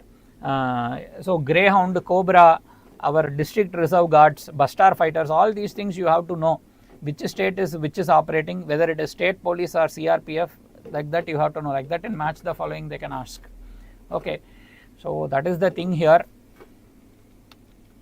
So Naxal insurgency, one of the reasons they told that it is due to the lack of development in these areas, right? Lot of mining and all happens in these areas, and the Adivasis, tribals and all, they get exploited, they lose their land resources, they get polluted, the land gets polluted, they don't get any benefit. So that only started the Naxalism. Okay, So they want to, using violence, they want to overthrow the elected democratic government of India and establish the dictatorship of the proletariat. That is their ideology. Okay, and if you see with respect to the districts and the states affected by Naxalism, states like Chhattisgarh, Jharkhand, Orissa, Bihar, Andhra Pradesh, Telangana, Maharashtra, they are all severely affected. And Naxalism origination, Naxalbari, West Bengal. West Bengal now it is moderately affected. West Bengal, Madhya Pradesh, Uttar Pradesh and all. Okay. So, causes of left-wing extremism, socio-economic, land alienation, displacement, lack of education, health, infrastructure, corruption, poor administrative reach, weak implementation, all these things, tribal alienation, denial of forest rights, exploitation by contractors, industries, land acquisition, all these things. Government has created one strategy called as Samadhan strategy, right? So, what is this Samadhan strategy is, it stands for smart, aggressive, motivated, actionable intelligence, dashboard based review, harnessing the technology, ensuring no finance for Naxalism goes into their hands. Okay. So, all this together it is called as the Samadhan strategy. This Samadhan strategy the government has devised as a one stop solution for the left wing extremism problem. So, it is the strategy of the government which controls from short term policy to long term policy to ensure that Naxalism is eliminated. That is our target. So, the police force, they should have the smart leadership, they should have an aggressive proactive strategy, they should be motivated and given the training, they must act on actionable intelligence. So, intelligence gathering is very important. They should have key performance indicators, key result areas, all these things will be properly demarcated. They will use the technology, right, in tackling the Naxalism. They will have an action plan for each of the theatres. Okay. They will ensure that Naxals don't get any access to financing. So, all these things constitute the Samadhan strategy of the government to tackle Naxalism. And to tackle Naxalism, we are having CRPF, right. So, CRPF already it's coming under the CAPF, right. Cobra, it's a specialized anti-Naxal unit of the CRPF itself, right. Greyhound, we have seen developed by KS Vyas in Andhra Pradesh and Telangana. Now it is being those forces similar training they are deployed in Orissa, Chhattisgarh also. Okay, district reserve guards belonging to the Chhattisgarh, right.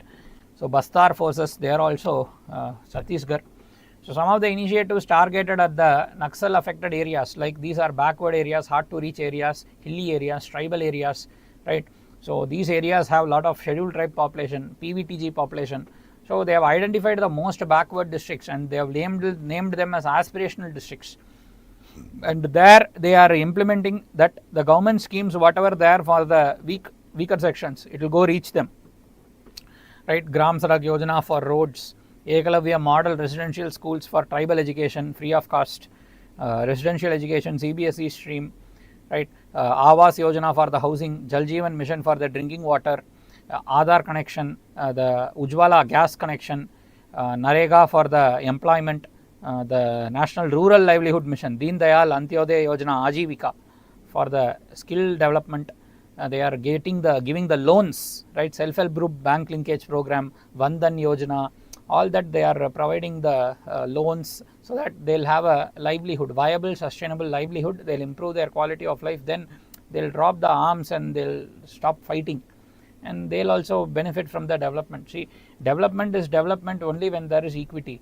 If certain peoples don't have any money, they don't get any development, means that's not the right development, right. Everybody should get a share in the development, everybody should get a satisfaction that okay, we have all developed, everybody should feel content, right. For that the opportunity has to be given.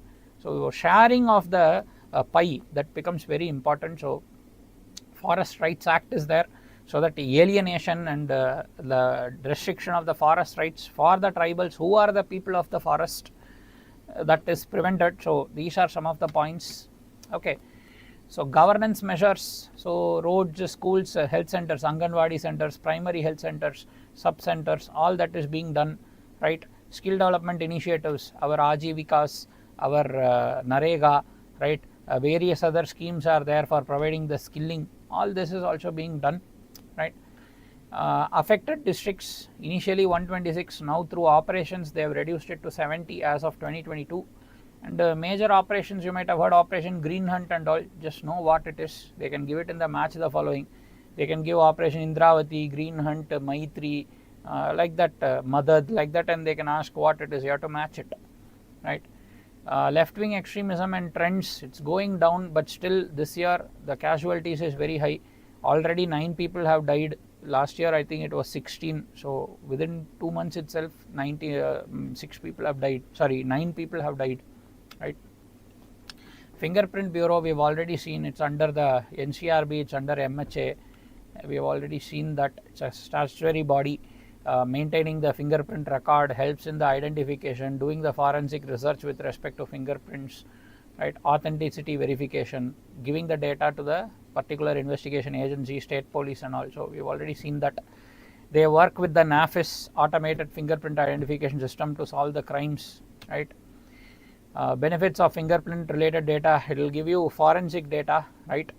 So crime pattern analysis, increased accuracy, reduction in time, more accurate decisions you can take, right? So the thing is that you taking the biometric data, safeguards are there, privacy safeguards, all that is important. So Aadhaar Act ensures that biometric simply anybody cannot take and store.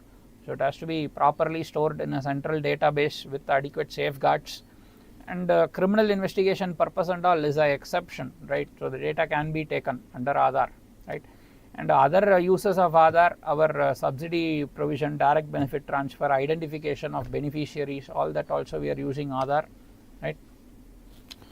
The next important article, it is with respect to the NHRC, right?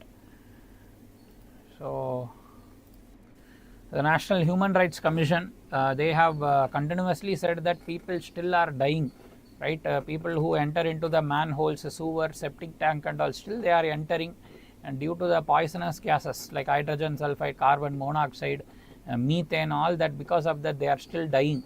Okay, so this is the big problem. And usually the people from the vulnerable community, scheduled caste and all, they are being involved in this manual scavenging. Okay, so manual scavenging, in the olden days the name is, what it means is with the hands itself they will remove the excreta, human excreta of other caste people and all, and they will remove it by hand, because at that time dry latrine and all was there. Sometimes in the cities dry latrine will be there. Now that and all is banned, and still the manholes and all are there, the septic tank, sewer and all is there. Though the law prohibits the manual scavenging, that is people manually clearing the sewers. As you can see in the photo, this is the problem, it is not enforced properly. Still, I don't know, we are able to send the rocket to the moon, we are sending rocket to Mars, all these things. Can we not develop some automated cleaning device that will clean the sewerage system, or develop the proper sewerage network technology and force the state governments and municipal corporations to develop the sewers only in this type of technology, so that uniformity is there across the country. And once uniformity is there, one machine that can clean the sewer can clean it everywhere. How difficult is to standardize it and streamline it? It's very easy. I don't know what, they don't take these things very seriously. Whether the manual scavenging issue or the environment protection issue, water purification, waste disposal, recycling, these are all easily low hanging fruit.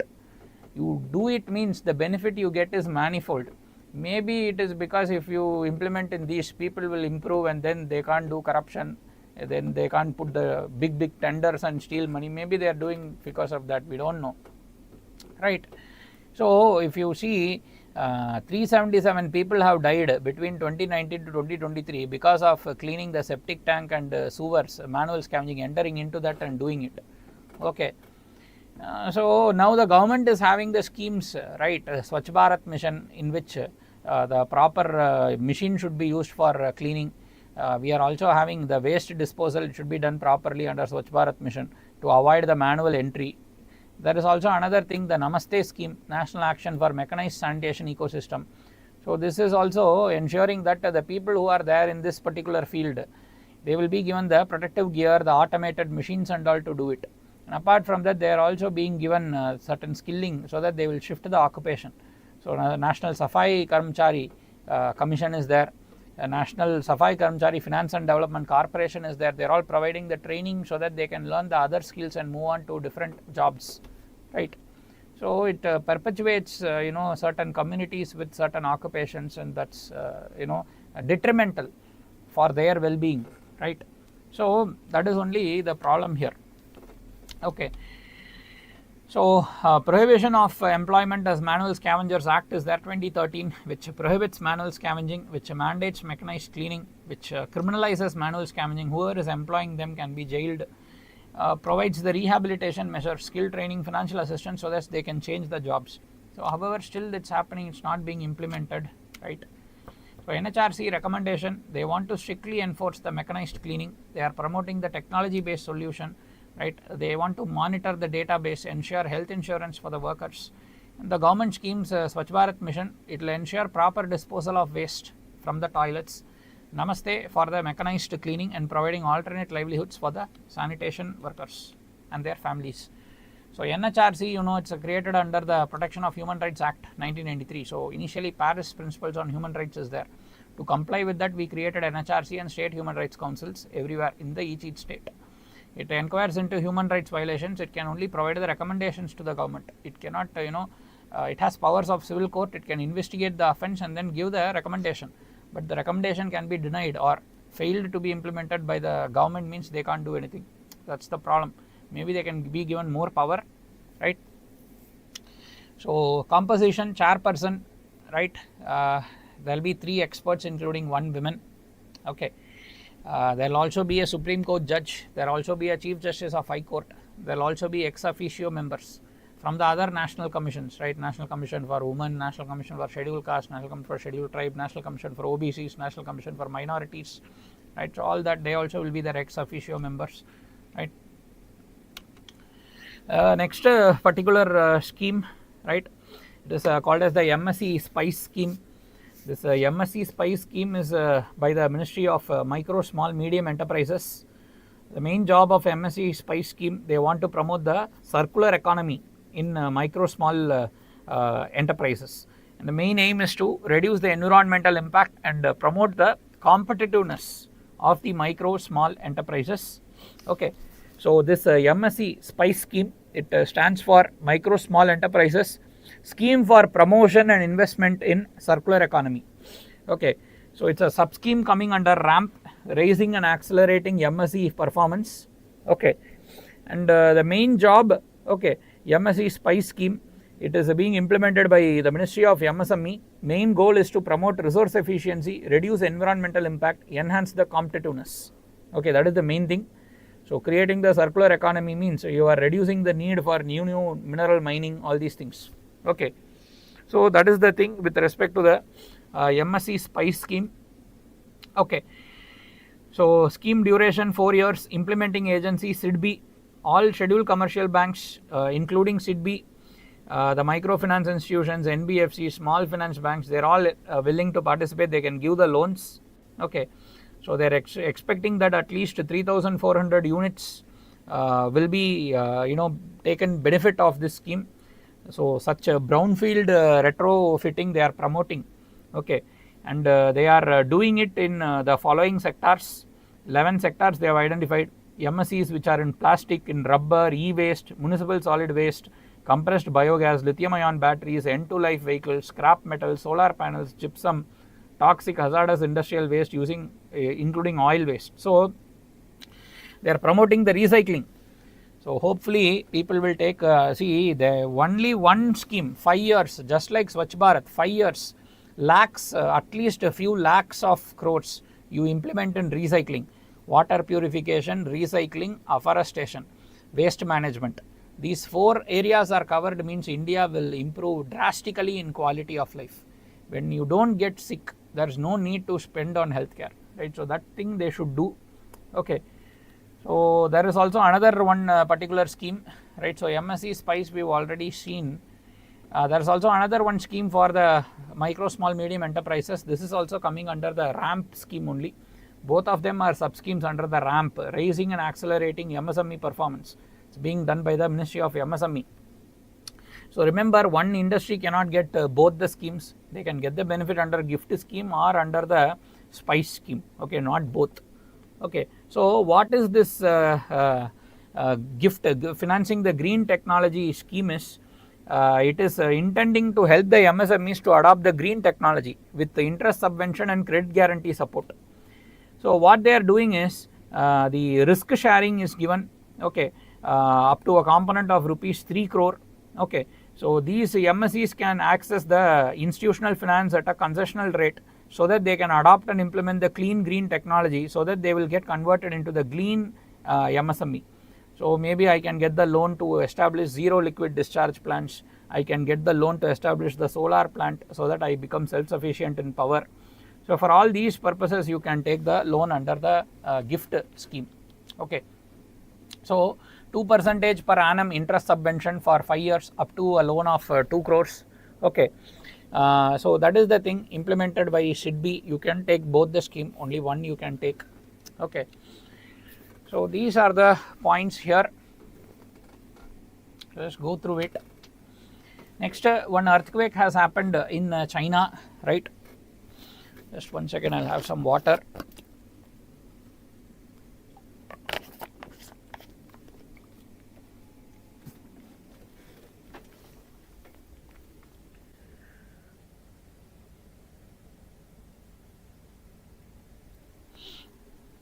So what is this earthquake is? It has happened in the Tibet region of China, right? So it has happened in the Tibet region, and if you see with respect to the place where it exactly happened, it is in Tibetan China. Okay, the epicenter was located 10 kilometers below Mount Everest, fine, and some 95 people dead, 130 are injured. So in this area only, lot of hydroelectric power plants are being built by China also, by India also, by Nepal also. So reservoir induced seismicity is a big problem. Okay, and this particular earthquake has resulted in so many deaths. Okay, and in this particular area, China is going to build a huge hydroelectric power plant, for which approval has been given on the Brahmaputra. It's going to be the largest dam in the world. So that also near Arunachal Pradesh, that is one also big problem. This dam also big problem. Okay, so these are some of the things you need to know. What is the magnitude, what is the intensity, all these things, which scale is used for what, so that also we will see. Okay, so Himalayas is called as the third pole. It has huge amount of waters, glaciers, lakes, ice and all, and these places seismicity can happen. It's prone to earthquakes, because already you know that the plate subduction is happening now. The tectonic plates are crashing against each other, Indian plate and the Eurasian plate, and as a result only the Himalayan mountain itself has increased, and it will further increase in height. So that time seismicity, tremors and all will happen, earthquakes will happen. So there you are going to build the hydroelectric power plant, means very dangerous. Water storage can alter the seismicity very easily. Okay, so that is the big problem here. Okay, now if you talk about earthquakes, right, measuring the earthquakes is important. Richter scale, it measures the magnitude of the earthquake. Mercalli will measure the intensity of the earthquake. Okay, magnitude, the Richter scale is nothing but the energy released by an earthquake. So how much is recorded energy released? It's a logarithmic scale, so which means each whole number increase will be 10-fold increase in energy release. Mercalli is a qualitative scale. It will measure the physical impact of the earthquake in a location. It's based on observable damage to the buildings. Okay, so range from 1 to 12. So 12 means total destruction, everything, every infrastructure destroyed. So Mercalli is based on actual effect of the earthquake, how much damage it is causing, and whereas Richter scale, it will measure the energy released by an earthquake. So maybe it can be a very severe earthquake, a huge energy release, but in an area where nobody lives means Mercalli not a problem at all. Okay, so earthquake also produces different types of waves. You might have also heard another device, seismograph. We will discuss that first. Seismograph is a device that records the ground motion during the earthquake. It is used to study the earthquakes, the volcanic activity and all. Okay, it is able to measure the time of the earthquake, magnitude of the earthquake, location of the earthquake, duration of the earthquake, the direction of the shaking, all these things. So seismograph to record the ground's motion during an earthquake. Okay. So another important thing that you have to know is with respect to the P waves and S waves. So P waves, they move faster, they are the first to arrive at the surface, they are similar to the sound waves. Okay, they are able to travel through gaseous, liquid and solid materials. The P waves will vibrate parallel to the direction of the wave. So as a result, there will be pressure on the material in the direction of propagation. Okay, it will result in squeezing and stretching of the material. S waves, they arrive at the surface with some time lag, they can travel only through the solid. So as a result, the scientists have been able to understand the interior of the earth, shadow zone and all.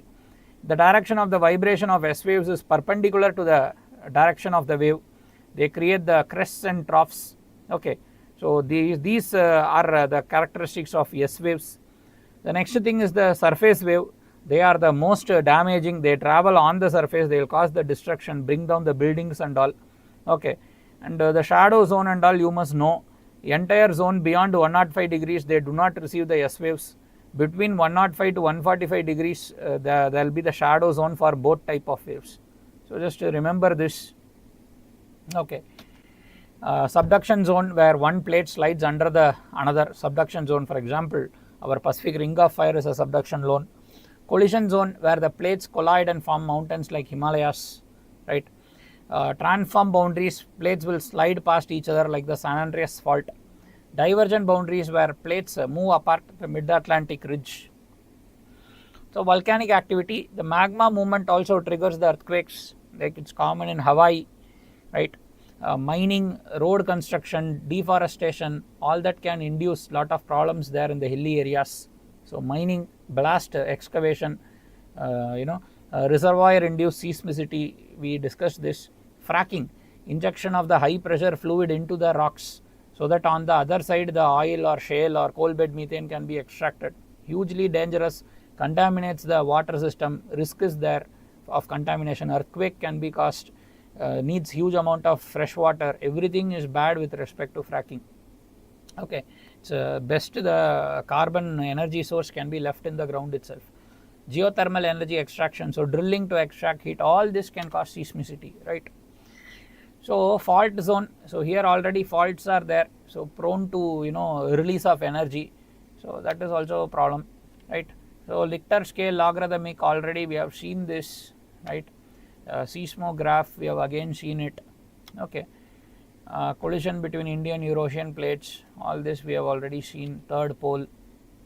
Now the second thing is next article, it is with respect to the CAG, right? So BJP has said that Aam Aadmi Party has spent more than more money on ads rather than on schemes. This they have found out the data from the CAG, which will audit the state finances and all. So what we have to know from exam point of view is what is the CAG. Okay, so CAG, as per article 148 of the constitution, the CAG heads the Indian Audit and Accounts Department, IAAD. So they are responsible for safeguarding the public purse and overseeing the financial system at both central and state levels. The CAG upholds the constitution and parliamentary laws in financial administration. They are a key pillar of India's democratic system alongside Election Commission, UPSC and Supreme Court. Okay, so the CAG appointment, CAG of India appointed by President by a warrant under his hand and seal. The officer will serve a term of 6 years or until 65, whichever is earlier.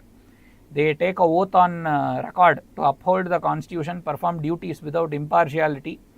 So CAG removal is possible only by the President on the same grounds as that of a Supreme Court judge, requiring special majority in the resolution of both houses for proven misbehavior or incapacity. So CAG can resign any time from the office by submitting the resignation to the President. Okay, CAG is ineligible for any further office under Government of India or the state. So CAG salary will be equal to that of the Supreme Court judge. Okay, so the service conditions and all, you cannot alter it to the disadvantage after they have taken the position, right? So CAG will audit the various accounts of central government, state government, various departments and all ministries. They will submit the report to the president, who will place them before the parliament, right. So that is the thing with respect to CAG. So CAG conducts a lot of audits internationally, also in various auditing programs of United Nations. Our CAG has participated, shared the best practices, helped train the other countries' accounts department and all, for implementing the practices there. So our CAG has done that also. So these are some of the points. We've already discussed this. Just go through it. Auditing the accounts of union government, state government, government-owned corporations, government resources, entities which are funded by government, submits reports to the parliament, state legislature, provides advice on financial matters, right, monitors the receipts and expenditures, ensures adherence to budgeted allocation, promotes fiscal discipline, audits the accounts of government schemes, right, ensures debt management, audits the debt management and all. It's a watchdog for public resources, supports parliamentary oversight, identifies corruption, mismanagement, right. So CAG only told no. Our beloved A. Raja and Kanimozhi, both of them caused 1,76,000 loss to the exchequer on account of 2G scam. Nobody knows how much bribe they took, how much kickbacks they got. But now once again they have been, despite that this much evidence there, they have been let free. 2014 they have been let free for lack of evidence by our esteemed judge O.P. Saini.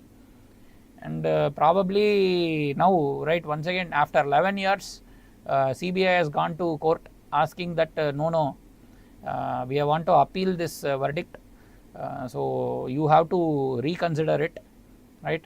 These people are not, we don't have the lack of evidence. Evidence is there. Allow us to show, like that. They have put the appeal after 11 years. Next thing, with respect to Pravasi Bharatiya Divas. So Pravasi Bharatiya Divas, it is to celebrate the India's global diaspora. So it is usually celebrated once in 2 years. It's a biennial event, once in 2 years. Okay, biennial, once in 2 years.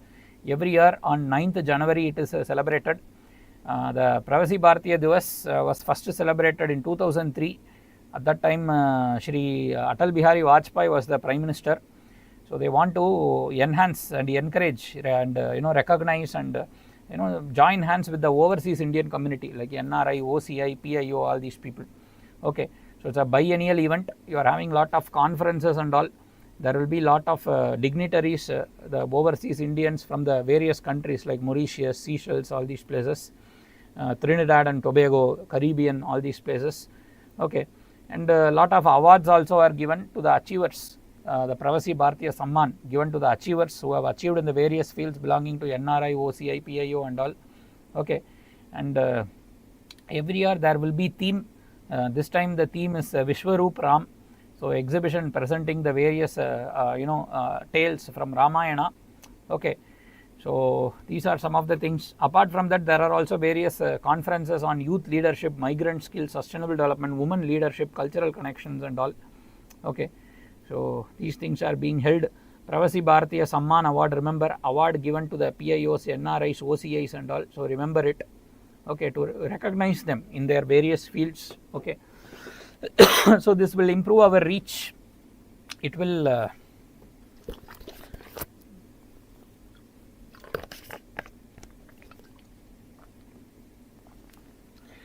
improve our reach.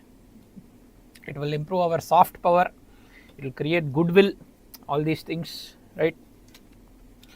So Pravasi Bharatiya Samman, Pravasi Bharatiya Divas. So just go through it now. The Pravasi Bharatiya Express, also special tourist train for the NRIs. Pravasi Bharatiya, Bharatiya Indian, Pravasi for people who, Indians who live abroad. That is the meaning. Okay, so just go through it. We have already discussed this, right? So shared origin, right? Cultural connect. The next news, it is with respect to our ISRO, right? So in ISRO, new ISRO chief has been appointed. Shri S. Somnath has retired, and V. Narayanan is going to be appointed. Okay, so Narayanan has worked with ISRO for more than 40 years. Okay, So ISRO founded in 1969 by Vikram Sarabhai. So it's under Department of Space, Government of India, reports directly to the PMO. Okay, so our first satellite Aryabhatta 1975. So important programs PSLV, GSLV, launch vehicle Mark III, our various missions like Chandrayaan mission, Mangalyaan mission, now Shukrayaan, Gaganyaan, human spaceflight program, Bharatiya Antariksh station, right, Indian space station, then human LVM, next generation LVM, okay, the ExpoSat, so many satellite missions are there, just know about them, very important, it's there in current affairs, repeatedly it comes. Aditya L1 mission, right, Earth observation satellites, Mars orbiter, Venus orbiter, so study about them.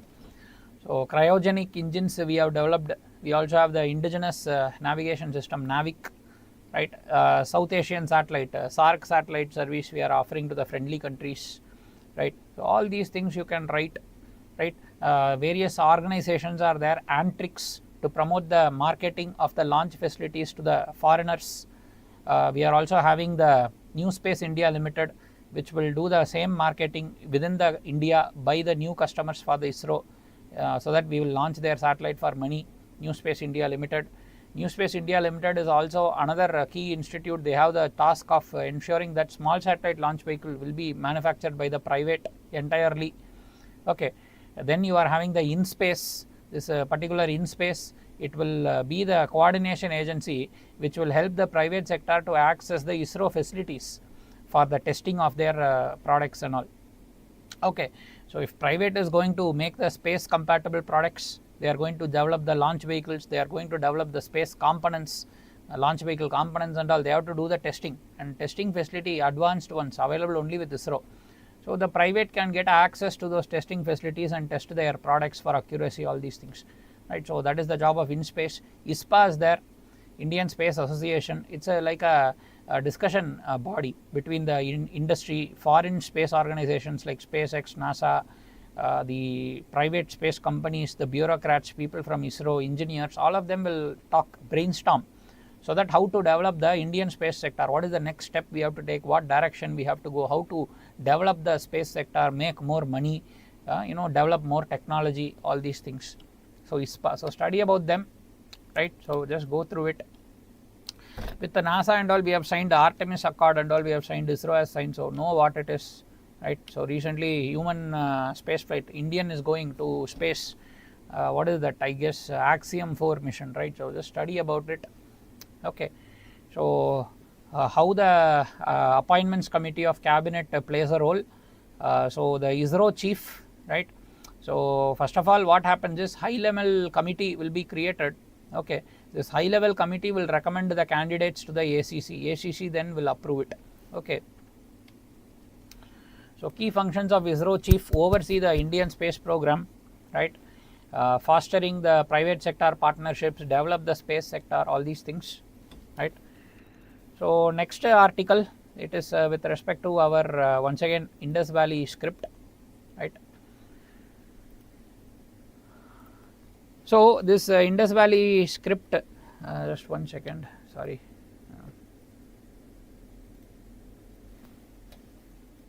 Right. See this Indus Valley script, we have already seen 1 million prize given by our Tamil Nadu Chief Minister, whoever is going to decipher the script. Okay, and this particular thing, he believes that it is related to Dravidian culture, Tamil culture and all. Main belief comes from the fact that this 1924 there is this John Marshall. So John Marshall said that this seems to be related to the Dravidian script. Okay, so that is the thing. Okay, Indus Valley civilization, what it is we have seen, Harappan site 1.5 square kilometer, 2000 sites have been there. Okay, in territories of Pakistan, India, Afghanistan during the Bronze Age 3000 to 1500 BC. They have the links to the Mesopotamia also. So it's a contemporary of Mesopotamian Egyptian civilizations, right. So that is the thing. So it will understand lot of things from here. Okay, so a lot of people, right, certain this Sunil Kumar Chatterjee, the Nozarzov, Walter Fairservice, Airavadam Mahadevan, Krishnamurti, all these people believe that it is related to the non-Aryan civilization. okay, and our Chief Minister is hoping that it is not only non-Aryan, it should also be pre-Aryan, so that they can claim that they are only the oldest, because he already told once the first monkey in the world spoke Tamil. I am telling that Big Bang itself, when it exploded, it shouted Ayyo or Amma in Tamil only. I think we can go to that extent also in sycophancy. Okay. So anyway, the script, we don't know what it is. Some people believe that it is related to the Dravidian script, maybe some type of Prakrit script based on which Dravidian is written in those days. Nobody knows what exactly it is. And they are saying that this particular script has only suffixes. So it's similar to the Dravidian. It has no prefix. So a lot of Indo-Aryan languages have the prefix, but here only suffix is there. Okay. So some people feel that the graffiti marks and all, the script and all, okay, graffiti is the thing, markings that are there on the rocks and all, script is the thing that is written on seals, right. So these things are related to the Dravidian script, that's what they are saying, okay. So they are saying that these signs and their variants, they are having the parallels in the Dravidian script, okay. So what exactly the Dravidian script is, we don't know. Probably some Tamil Brahmi script or some Brahmi script used in South India. So probably that is what they are thinking. Okay. So we don't know for sure. So for that only $1 million they are offering. Okay. So these are some of the things. Indus Valley experienced the copper age. South India experienced the iron age. Like that they are saying. So which means they are once again saying that iron age only is the more technology. Okay. So they are saying that in the Indus Valley people were dealing with only the copper. After copper, bronze age is there. After that, iron age is there. But they are saying that people in the south are more advanced. At that time itself, when you were fiddling with copper, we fiddled with iron. Like that they are saying. Okay. So once again another height of sycophancy. Let's see whether it is true or not. Hopefully, maybe if they prove that it is not true, I don't know whether 1 million still will be given or they will be forgotten. Maybe we don't know, right? So let's see. So time period 2600 to 1900 BC. Extent we have already seen. Famous sites we have already seen. Standard weights and measures we have already seen this, right? No bilingual texts, right? Historical insights, it gives socio-political, economic systems, cultural connections, evolution of South Asian languages, right. Studies have been done. They are trying to connect the Tamil Brahmi with the Indus script. Some of them are believing that similarity between them is more. Okay. So these are the things. One of the proof they are saying that it is having only the suffix like the Tamil and not prefix like the Indo-Aryan languages, like that they are saying, or I should say Dravidian language, not Tamil, right. So these are some things that we are saying. Okay. So maybe with AI and machine learning and this quantum computing, we will be able to decipher what it is, right. So human metapneumovirus, once again we have already seen this. It affects the elderly, immunocompromised people. Okay, only symptomatic care. COVID-19, we have seen this. SARS-CoV-2 caused the pandemic, right. Then the vaccines and all, they developed it. Various vaccines are there. With respect to HMPV, so countries are all taking care that they are somewhat vigilant, telling that they have already faced lot of things and learnt lessons from the pandemic. So maybe now they don't want to take it lethargically, so they are doing it.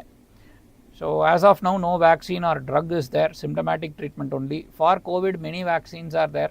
So Covaxin, Covishield, Sputnik, all this you would have heard. Okay. So just go through it. I think we can stop it here. Okay. Maybe the remaining things we can easily finish it off in the next class. Okay. So once again, next class we will meet same thing, 11:30 we will meet it, not 11:30 we will meet, and we will finish off the remaining articles. Okay. So any doubts, comments, please put it in the YouTube comment section, and the materials, it's been shared with you, make use of it. Any doubts you can ask, use the data and all for your mains answers, and any answers you've written you can put it in the comment section so that we can evaluate and give it to you, right. So thank you for your time. You've spent 2 hours. So next thing we can continue tomorrow, right? Thank you.